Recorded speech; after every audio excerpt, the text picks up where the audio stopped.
To Glenn. Two quick questions.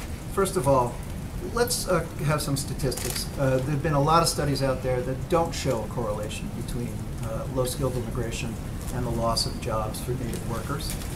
Cite for me, if you could, one or two studies with specific numbers that prove the correlation between those two things, because your entire policy is based on that. And secondly, I had sources that told me about a month ago that you guys have sort of elbowed infrastructure out of the way to get immigration on the legislative queue. Tell me why this is more important than infrastructure. Well, the latter statement isn't true. I think the most recent study I would point to is the study from George Borjas that he just did about the Mariel boat lift. And he went back and re-examined and opened up the old data and talked about how it actually did reduce wages for workers who were living there at the time. And Borjas has, of course, done enormous amounts of research on this, as has the Peter Kirsanow on the U.S. Civil Rights Commission, as has Steve Camarada at the Center for Immigration Studies, and so on and so on. Sciences, engineering, and medicine. And no recent study said that as much as $300 billion a year may be lost as a result of our current immigration system in terms of folks drawing more public benefits than they're paying in. But let's also use common sense here, folks.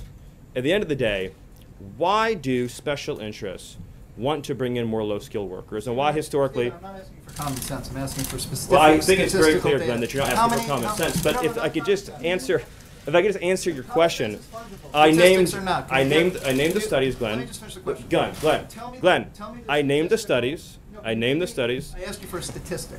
Can you tell me Glenn, how many? Maybe we'll make a carve-out in the bill that says the New York Times can hire all the low-skilled, less-paid workers they want from other countries, and see how you feel then about low-wage substitution. This is a reality that's happening in our country. Maybe it's time we had compassion, Glenn, for American workers. President Trump has met with American workers who've been replaced by foreign workers, and ask them how this has affected their lives. Look at I just told you. Low-skilled jobs that Americans might otherwise have. Why? If you look first of all, if you look at the premise, Glenn, of bringing in low-skilled labor, it's based on the idea that there's a labor shortage for lower-skilled jobs. There isn't. The number of people living in the United States in the working ages who aren't working today is at a record high. 1 in 4 Americans, or almost 1 in 4 Americans between the ages of 25 and 54, aren't even employed. For African American workers, their labor force participation rate who don't have a high school diploma, I guess African American males without a high school diploma, has plummeted some 40 percentage points since the mass wave of unskilled migration began.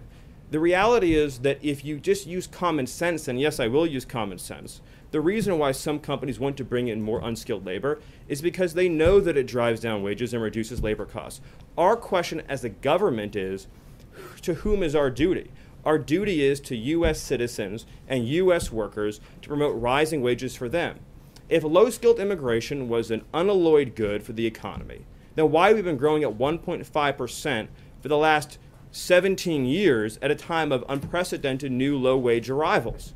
It's just the facts speak for themselves. At some point, we're accountable